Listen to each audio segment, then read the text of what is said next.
La escena era tan horrible que partes de su cerebro se salieron de su cabeza tras la intensa golpiza que provocó severas grietas en su cráneo. Bienvenido Leyenda, la pregunta del día de hoy es ¿cuál ha sido la persona que más ha cuidado de ti? Déjame tu respuesta en la caja de comentarios. El otro día conversaba con una amiga y por la espontaneidad que le caracteriza, me terminó contando sobre qué es lo que más le gusta de los hombres. Para ella, lo más elemental que busca una mujer es sentirse segura y protegida. No pretendo hacerle cambiar de opinión, por el contrario, respeto y entiendo su posición. Ser mujer en un mundo tan peligroso no es fácil, pero me fui a casa con esa idea que ella defiende. Justo cuando cenaba me pregunté, ¿cómo se transmite la seguridad y protección hacia otra persona? Y peor aún, ¿por qué creemos que otro ser humano nos puede brindar esa sensación? Quizá me esté volviendo paranoico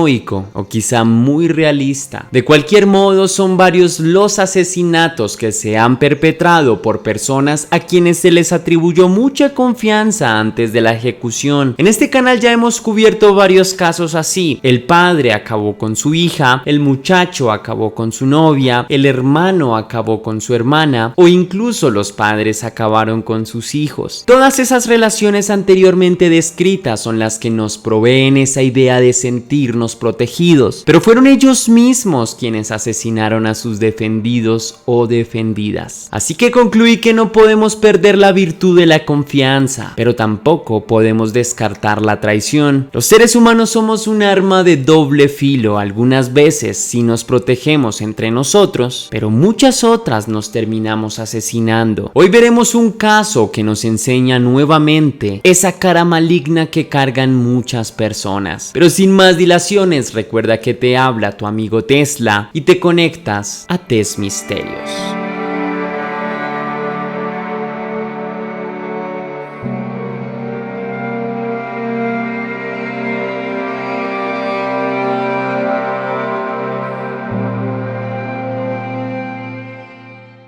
Para el caso de hoy quiero que viajemos a Australia, más concretamente a Wollongong, que se ubica en el estado de Nueva Gales en el sur del país.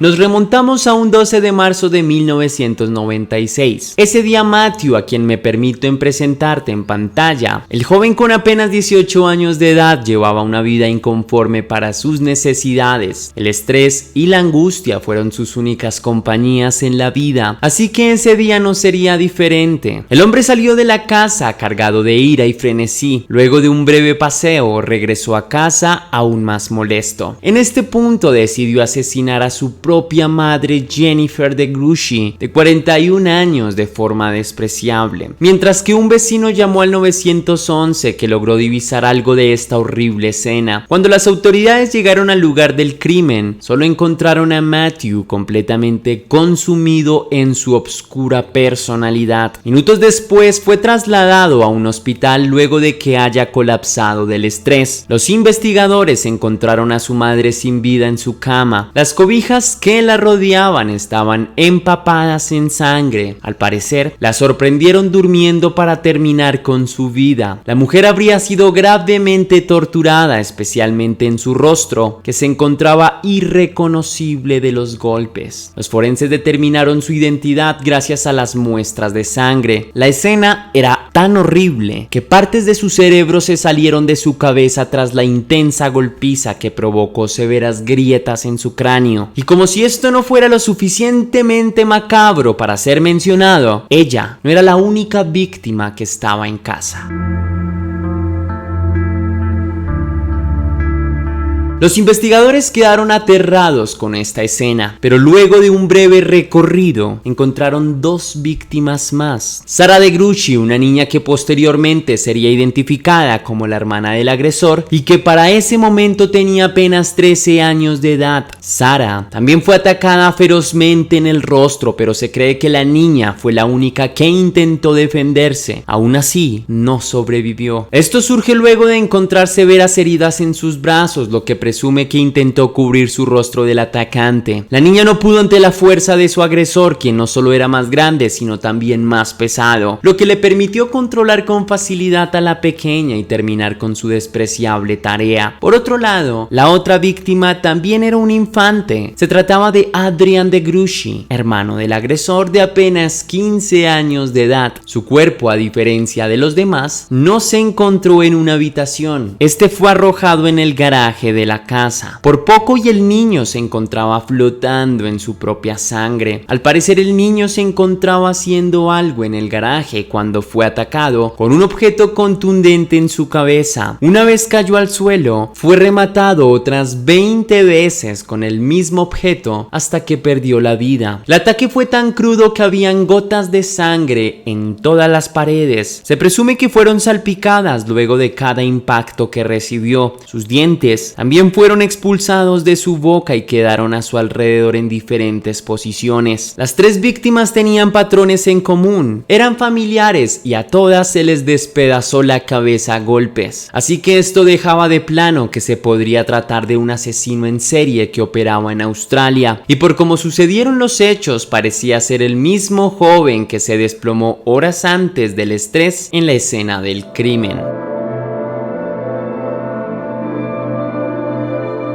Unas horas más tarde del crimen, el joven recuperó su estabilidad y fue dado de alta del hospital. Antes de salir de la habitación que le fue asignada, fue interrogado por varios oficiales que habían estado en la escena del crimen. Según el joven, horas antes estaba afuera con su novia y cuando regresó a casa notó esa horrible escena que le hizo perder el conocimiento. En este punto, las autoridades sospecharon del padre de las víctimas, pero no tardó en ser descartado de la investigación porque para el momento de los hechos se encontraba en Sydney. Los investigadores querían dudar de que haya sido el joven el causante de asesinar a su familia, por lo que dieron la posibilidad a la teoría de que se trató de un hurto y en medio del robo las víctimas se opusieron y eso les costó la vida. Aún así, esa teoría quedaba demasiado chica para un rompecabezas tan grande, por lo que no tardó en ser desechada. Luego de una minuciosa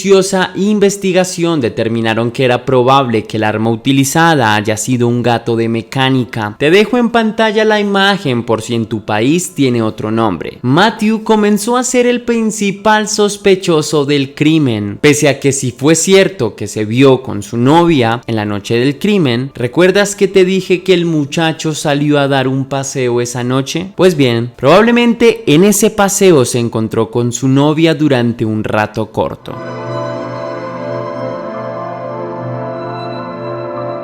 Las autoridades sentían que Matthew era el responsable, pero aún no tenían pruebas contundentes para incriminarlo, así que buscaron evidencias en la escena del crimen. Lo primero que les llamó la atención es que las alfombras de la casa fueron recortadas, así que se conjeturó que el atacante fue herido durante su crimen y utilizó estos retazos de alfombra para limpiar y presionar su herida. Y desaparecieron esos cortes de alfombra para borrar todo tipo de rastros de la escena del crimen. También se descubrió que en la escena tuvo un intento de ser limpiada, en especial los pisos de algunas de las zonas de la casa. Los oficiales buscaron en el interior del vehículo de Jennifer a ver si encontraban el gato que pudo haber sido utilizado en el crimen, pero para su desgracia no encontraron nada. El carro era nuevo, por lo que es bastante común que lleven ese tipo de herramientas en su baúl, así que los oficiales contactaron los fabricantes de la marca del carro con el ánimo de ver los gatos que suelen entregar con la compra a esos vehículos. Y una vez lograron acceder a esta herramienta, comprobaron que tenía compatibilidad con las lesiones de las víctimas. Tiempo después se descubrió que Matthew utilizó frecuentemente el vehículo, incluso sin el permiso de su madre, lo que condujo a una mala relación entre madre e hijo. Luego de una segunda revisión al carro, encontraron pequeños retazos de alfombra que eran del mismo material de la alfombra recortada en la escena del crimen. Ahora bien, dentro del hallazgo encontraron manchas de sangre que fueron inmediatamente analizadas para determinar a quién pertenecían y lograron determinar que eran de Matthew DeGruchy. Con esta evidencia, la policía lo contactó una vez más y lo sometió a un interrogatorio, pues su actitud durante el proceso fue bastante extraña. De hecho, nunca se mostró conmocionado por la muerte de su familia.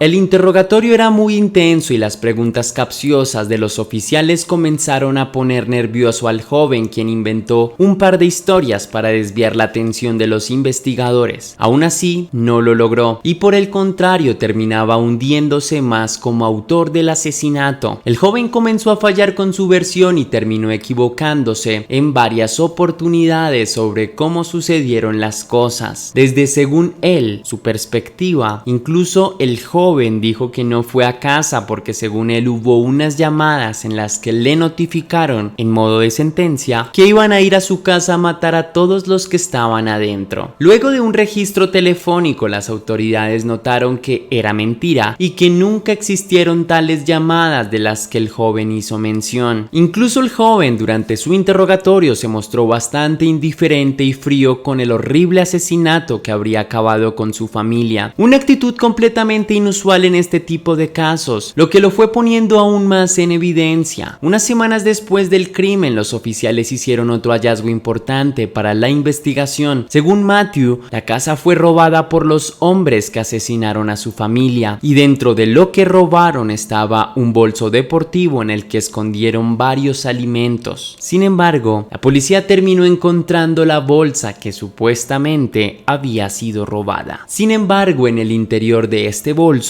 encontraron los retazos de alfombra que faltaban y también una nota que estaba hecha a pedazos. Luego de unas horas, los policías lograron reconstruir la hoja para hacer lectura de su contenido. La carta era básicamente un manual para hacer un asesinato de forma limpia y sin dejar rastros. Estaba escrito paso a paso cómo debía atacar a sus víctimas y cómo debía preparar la escena del crimen para no dejar evidencia alguna que lo pudiese delatar. Un dato revelador es que al final del escrito estaban los nombres de las víctimas. Textualmente decía Sarah, Adrian y mamá. Haber designado el nombre de mamá lo puso finalmente contra las cuerdas y todas las evidencias apuntaron a él como el asesino de su familia. Para complementar las evidencias, la letra de Matthew era la misma que se usó en la carta previamente encontrada. Las autoridades creen además que el hombre pudo haber utilizado un martillo en la escena del crimen. Sin embargo, nunca encontraron esta herramienta, pero muchos creen fehacientemente que ayudó al hombre a terminar con su horrido crimen. Finalmente, Matthew DeGruchy fue arrestado y llevado a audiencia. Los cargos de los que se le acusaba era triple homicidio y ocultar pruebas para entorpecer el proceso investigativo del crimen. Las pruebas que los oficiales recopilaron durante la investigación, desde los retazos de alfombra con sangre del joven hasta la carta escrita, fueron suficientes para demostrar su culpabilidad en el caso. Luego de pocas horas, el jurado declaró culpable al joven del triple homicidio y finalmente decidió imputar una condena de 21 a 28 años en prisión, una condena irrisoria considerando la brutalidad del ataque. Quisiera darte otro dato muy perturbador del caso. El joven que asesinó a su familia en estas condiciones tan crueles, hoy en día, después de pagar varios años de cárcel, alcanzó su libertad, y uno de los asesinos más despreciables de la historia de Australia hoy está caminando por sus calles. Según los reportes periodísticos del caso, en el año 2019 su condena terminó y se le otorgó por ley su libertad. Incluso pese a que su caso tuvo que ser analizado por una junta que ampara la ley australiana, esta consideró que Matthew DeGruchy ya habría reformado su actitud y cumplió su condena, por lo que estaba preparado para estar en libertad. Hoy en día Matthew tiene 44 años de edad. Muchas personas que siguieron el caso de cerca muestran su inconformidad con la libertad de este hombre, pues es claro que la brutalidad de su caso supone un serio peligro para los ciudadanos de Australia. Hasta aquí va el video de hoy, leyenda. Si te impresionó tanto como lo hizo conmigo, déjame tu cósmico like. Recuerda que si puedes, podrías hacer una pequeña donación para apoyar la producción de Test Misterios y con ello recibirás un agradecimiento personalizado de mi parte en un próximo video. Recuerda seguirme en todas mis redes sociales para estar aún más en contacto y sin más que agregar, leyenda, nos vemos en un próximo capítulo y que las dudas te acompañen.